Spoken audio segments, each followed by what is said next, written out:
திருவாரூர் மாவட்டம் திருத்துறைப்பூண்டியில் பல்வேறு நிகழ்ச்சிகளில் கலந்து கொள்வதற்காக வருகை தந்த இந்திய கம்யூனிஸ்ட் கட்சியின் மாநில செயலாளர் முத்தரசன் செய்தியாளர்களை சந்தித்தார்.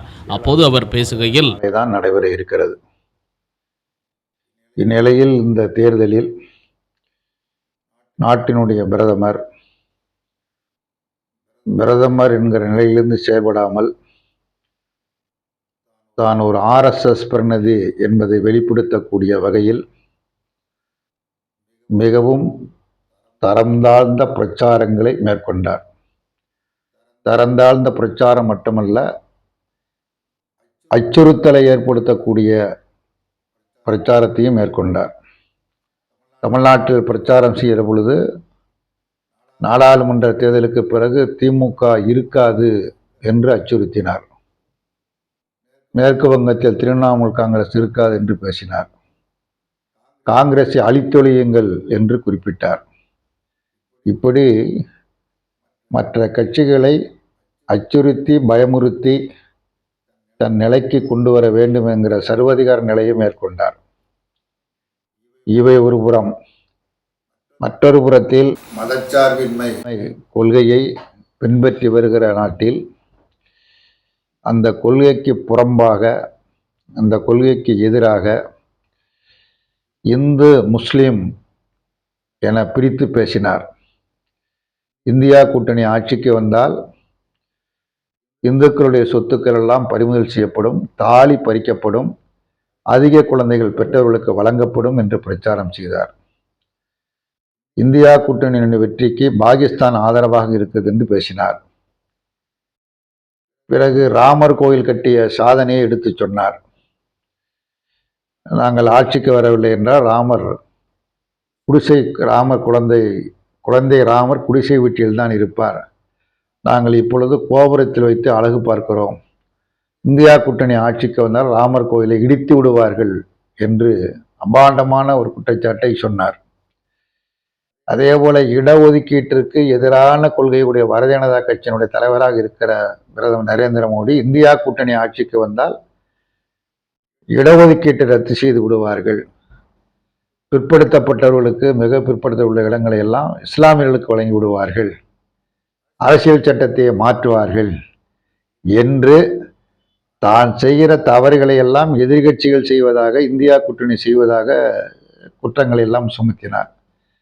பிறகு இறுதியாக தான் ஒரு கடவுள் என்று கூறிவிட்டார். நான் மனிதன் அல்ல, கடவுளால் அனுப்பப்பட்ட பிரதிநிதி, அவதாரங்கள் எடுத்து வருவதைப் போல, ராம அவதாரம், கிருஷ்ண அவதாரத்தை போல தான் ஒரு அவதாரம் என்று தன்னையே கடவுளாக்கி கொண்டார். ராமனை கீழே தள்ளிவிட்டு ராமரை கடவுள் என்று குறிப்பிட்டு வந்தவர் தற்பொழுது தன்னையே ஒரு கடவுளின் அவதாரம் என தன்னை கடவுளாக ஆக்கி பிரச்சாரம் செய்தார். இப்படி ஒரு தரம் தாழ்ந்த பிரச்சாரத்தை இந்தியாவில் இதுவரையில் எந்த பிரதமர்களும் மேற்கொண்டது இல்லை.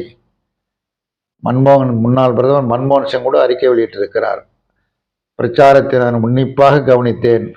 இதுபோன்று தரம் தாழ்ந்து இதுவரையில் யாரும் பேசியது இல்லை.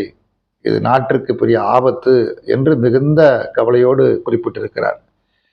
எல்லாவற்றையும் முடித்து இவைகள் குறித்தெல்லாம் தேர்தல் ஆணையத்திற்கு பல புகார்கள் தெரிவிக்கப்பட்டது. அனைத்து கட்சிகளின் சார்பாக தெரிவிக்கப்பட்டது, நேரடியாக கொடுக்கப்பட்டது. அதன் மீது எந்த நடவடிக்கையும் இல்லை.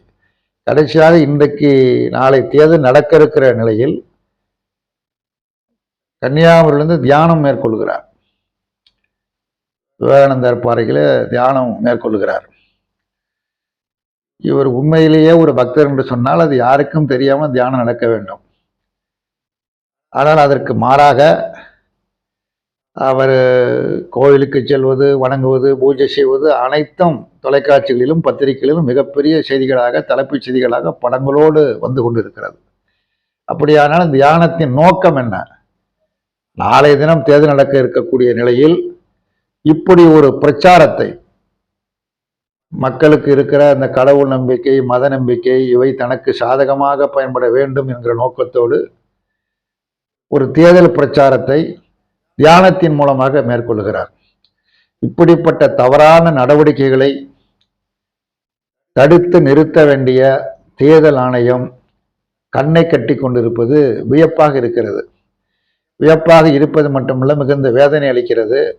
நமது நாட்டின் ஜனநாயகம் என்னாகுமோ என்கிற கவலையை, அச்சத்தை ஏற்படுத்தி இருக்கிறது. ஆகவே இத்தகைய பிரதமரின் நடவடிக்கை மிக மிக வன்மையாக கண்டிக்கத்தக்கது.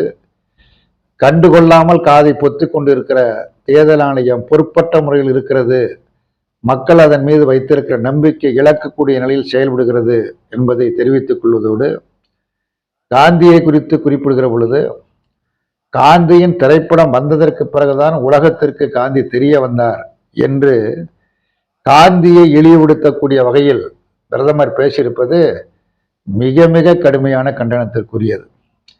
தேசப்பிதா மகாத்மா காந்தியை நாடு விடுதலை பெற்ற 5 மாதம் 15 நாட்களில் RSS அமைப்பால் தயாரிக்கப்பட்ட நபரால் சுட்டுக் கொல்லப்பட்டதை நாடறியும். ஒரு 6 மாத காலம் கூட அவரால் உயிரோடு இருக்க முடியவில்லை. அவரை பற்றி உலகம் பேசிக் கொண்டிருக்கிறது. அவரது அகிம்சா முறையை மற்ற நாடுகள் பின்பற்றி கொண்டிருக்கிற நிலையில் காந்தி திரைப்படம் வந்ததற்கு பிறகுதான் காந்தியை பற்றி உலகம் தெரிந்து கொண்டது என்று பிரதமர் பேசியிருப்பது தெரியாமல் அல்ல, வேண்டுமென்றே பேசுவது, காந்தியை கொச்சைப்படுத்துவது, காந்தியை இழிவுபடுத்துவது. காந்தி அவர்களை கொலை செய்த பிறகும் கூட அவருடைய திருநாமம் நாட்டில் இருக்கக்கூடாது என்கிற உள்நோக்கத்தோடு செய்யக்கூடிய பிரச்சாரமாகும். கோட்சேதான் தேசபக்தன் என்று பாஜக தலைவர்களும் RSS ஏற்கனவே பேசிக் கொண்டிருக்கிறார். மிகச்சிறந்த தேசபக்தன், காந்தியை சுட்டுக் கொண்டவன் மிகச்சிறந்த தேசபக்தன் என்று குறிப்பிட்டு பேசினார்கள். இப்பொழுது காந்தியை இழிவுபடுத்தக்கூடிய வகையில் திரைப்படம் வந்த பிறகுதான் அவரை பற்றி தெரியும் என்று பிரதமர் பேசுகிறார். இத்தகைய இழிவான பேச்சுக்கள், அவர் நாட்டினுடைய பிரதமர் என்பதை முற்றிலுமாக மறந்து விட்டார் என்பது மட்டுமல்ல, RSS உண்மையான பிரதிநிதியாக செயல்பட்டு கொண்டிருக்கிறார். RSS இயக்கம் என்பது நாட்டை அழிக்கக்கூடிய ஒரு பேரழிவை ஏற்படுத்தக்கூடிய இயக்கம். அந்த இயக்கத்தினுடைய பிரதிநிதியாக அவர் உரையாற்றி கொண்டிருக்கிறார் என்பதை தெரிவித்துக் கொள்கிறேன். 400 தொகுதியிலையும் நான் ஜெயிச்சிருவோம் அப்படிங்கிற மாதிரி ஒரு அறிக்கை வெளியிட்டார். அதை பத்தி திரும்ப அதாவது நாடாளுமன்ற தேர்தலில் முதலில் 370 என்று சொன்னார்கள், பிறகு 400 இடங்களில் நாங்கள் வெற்றி பெறுவோம் என்று திரும்ப சொல்லிக்கொண்டே இருக்கிறார்கள். அமித்ஷாவும் மோடியும் மற்றவர்களும் சொல்லிக் கொண்டிருக்கிறார்கள். இது என்னவென்று சொன்னால், மக்களிடத்திலே ஒரு நம்பிக்கையை உருவாக்குவதற்குள்ள ஒரு முயற்சி. மக்கள் எதிராக இருக்கிறார்கள். ஏனென்று சொன்னால், இந்த ஏறத்தாழ 1 மாத காலத்திற்கு ஏப்ரல் மாதத்திலிருந்து நடைபெற்று கொண்டிருக்கிற தேர்தல் பிரச்சாரத்தில் எந்த ஒரு இடத்திலும் பிரதமர் நரேந்திர மோடி தான் தேர்தல் கால வாக்குறுதியில் இதை நிறைவேற்றியிருக்கிறேன், என்னென்ன சாதனைகளை செய்திருக்கிறேன் என்று எங்கேயும் சொல்லவில்லை. சொல்ல முடியாது. என்றால் ஏதாவது செய்திருந்தால்தான் சொல்ல முடியும். அது சொல்லவில்லை. அப்படி அதை சொல்ல முடியாத சூழ்நிலையில் மக்களை திசை திருப்பி பல பிரச்சனைகளை உருவாக்குவதும், நாங்கள் தான் ஜெயிப்போம் என்று திரும்ப பேசி, இவர்கள் தான் ஜெயிப்பார்களோ என்கிற ஒரு கருத்தை உருவாக்குவதற்கான முயற்சி. நிச்சயமாக நம்முடைய நாட்டு மக்கள் அதற்கு இடமளிக்க மாட்டார்கள். பாரதிய ஜனதா கட்சியை மீண்டும் அதிகாரத்தில் அமர வைக்க மாட்டார்கள். பாரதிய ஜனதா கட்சியினுடைய ஆட்சியில் விவசாயிகள் துன்பப்பட்டிருக்கிறார்கள், தொழிலாளர்கள் துன்பப்பட்டிருக்கிறார்கள், ஒட்டுமொத்தமாக நாட்டு மக்கள் அனைவரும் துன்பப்பட்டிருக்கிறார்கள். மோடிக்கு வேண்டிய ஒரு சில விரல் வெட்டி எண்ணக்கூடிய நபர்கள், அதானி அம்பானி போன்றவர்கள் பயன்பெற்றிருக்கிறார்கள். மக்கள் பயன்பெறவில்லை. அப்படி இந்த ஆட்சியில் துன்பத்தை அனுபவித்த 10 ஆண்டு கால ஆட்சியில் துன்பத்தை அனுபவித்த மக்கள் மீண்டும் பாரதிய ஜனதா கட்சியை அல்லது மோடியை ஒருபோதும் பிரதமர் ஆக்க மாட்டார்கள்.